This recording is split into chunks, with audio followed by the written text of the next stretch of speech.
Menyebut nama Bilal bin Rabah, kita pasti terbayang kisah keteguhan hati seorang muslim sejati. Betapa tidak, saat umat Islam masih berjumlah sekian orang serta kekejaman yang diterima oleh kaum muslimin. Seorang budak berkulit kelam bertekad bulat dan mengikrarkan diri beriman kepada Allah Subhanahu wa taala. Nama lengkapnya Bilal bin Rabah al-Habashi. Ia berasal dari negeri Habasyah. Ia biasa dipanggil dengan Abu Abdillah dan digelari dengan Muadzin ar-Rasul. Bilal lahir di daerah As-Sarah sekitar 43 tahun sebelum Hijriah. Ibunya adalah seorang hamba sahaya yang dimiliki oleh Umayyah bin Khalaf dari Bani Jumuh. Bilal menjadi budak mereka hingga akhirnya ia mendengar tentang Islam.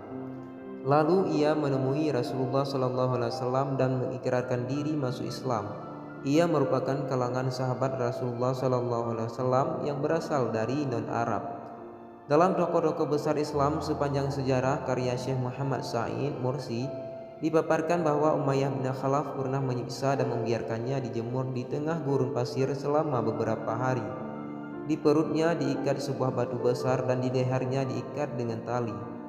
Lalu orang-orang kafir menyuruh anak-anak mereka untuk menyeretnya di antara perbukitan Mekah. Saat berada dalam siksaan itu, tiada yang dimintai Bilal kepada para penyiksanya kecuali hanya memohon kepada Allah Subhanahu wa taala.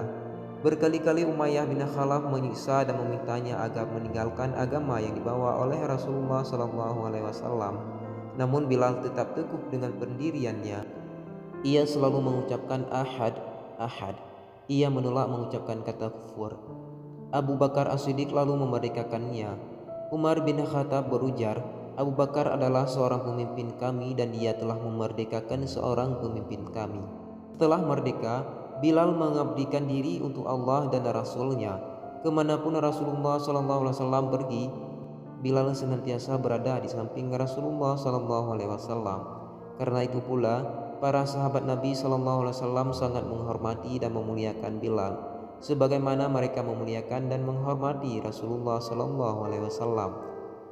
Azan pertama saat Rasulullah SAW berhijrah ke Madinah, Bilal pun turut serta bersama kaum muslimin lainnya. Ketika Masjid Nabawi selesai dibangun, Rasulullah SAW mensyariatkan azan. Rasulullah SAW kemudian menunjuk Bilal untuk mengumandangkan azan karena ia memiliki suara yang merdu. Lalu Bilal mengumandangkan azan sebagai pertanda dilaksanakannya salat 5 waktu. Setelah saat itu, Bilal mendapat julukan sebagai Muadzin ar-Rasul dan ia menjadi muadzin pertama dalam sejarah Islam. Setelah sekian lama tinggal di Madinah, Bilal senantiasa menjadi pengumandang azan. Biasanya, setelah mengumandangkan azan, Bilal berdiri di depan pintu rumah Rasulullah SAW seraya berseru, Hayya 'alas shalah, hayya 'alas shalah. Lalu ketika Rasulullah SAW keluar dari rumah dan Bilal melihatnya, ia segera melantunkan iqamat sebagai pertanda salat berjamaah akan segera dimulai. Ketika menaklukkan kota Mekah, Rasulullah SAW berjalan di depan pasukan muslim bersama Bilal. Saat masuk Ka'bah, Bilal hanya ditemani oleh 3 orang sahabat, yaitu Utsman bin Talhah, Usamah bin Zaid, dan Bilal bin Rabah. Tak lama kemudian, waktu salat zuhur pun tiba. Ribuan orang berkumpul di sekitar Rasulullah SAW, termasuk orang-orang kafir Quraisy yang baru masuk Islam pada saat itu. Pada saat-saat yang sangat bersejarah itu, Rasulullah SAW memanggil Bilal agar naik ke atap Ka'bah untuk mengumandangkan azan.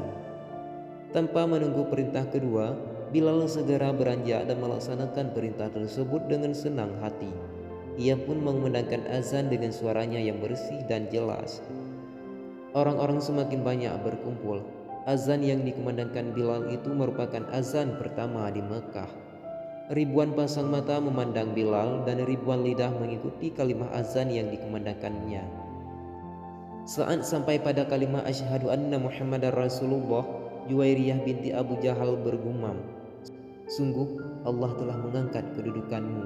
Memang kami tetap akan sholat, tapi demi Allah kami tidak menyukai orang yang telah membunuh orang-orang yang kami sayangi. Maksud Juwairiyah adalah ayahnya yang tewas dalam perang Badar. Sejak saat itu, Bilal pun terkenal sebagai muazzin ar-Rasul. Bahkan ia menjadi muazzin tetap saat Rasul masih hidup. Tidak ada orang lain yang menggantikan Bilal. Yang lain pun tak keberatan Bilal melakukannya.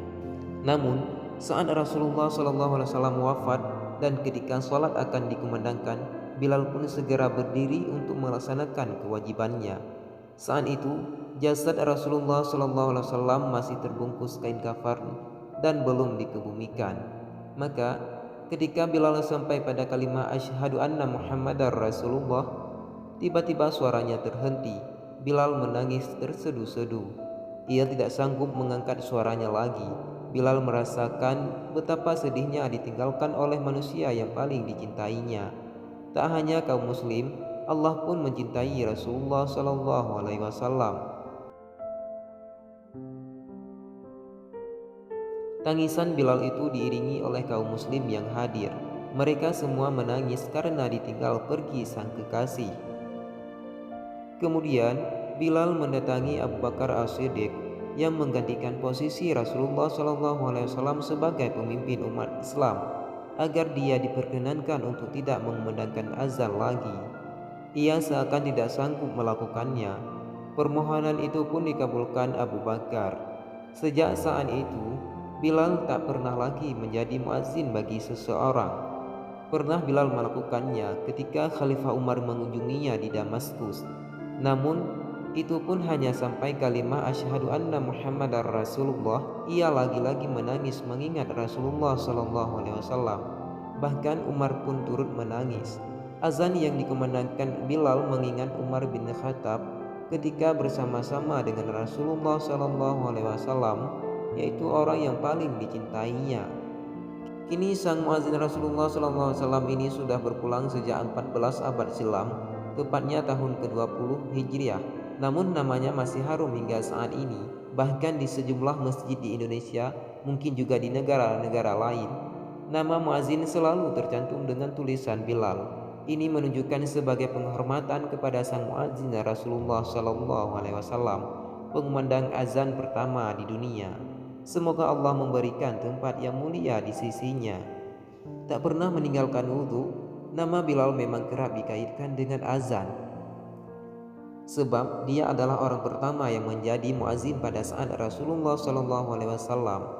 Namun, kemuliaan Bilal tak hanya karena azannya. Jejak langkah Bilal pernah didengar Rasulullah SAW di dalam surga, sebuah penghargaan yang sangat tinggi bagi setiap orang yang beriman. Suatu hari, pada waktu subuh, Rasulullah SAW berbincang-bincang dengan Bilal bin Rabah. Rasulullah berkata, "Wahai Bilal, ceritakanlah kepadaku mengenai amalanmu yang menurutmu paling besar pahalanya, yang pernah kamu kerjakan dalam Islam. Sesungguhnya aku pernah mendengar suara telapak langkah jalanmu di hadapanku di surga." Bilal menjawab, "Wahai Rasulullah, sesungguhnya aku tidak pernah mengerjakan amalan yang menurutku besar pahalanya. Tapi aku tidak wudhu pada waktu malam dan siang, melainkan aku akan menunaikan salat yang diwajibkan bagiku untuk mengerjakannya."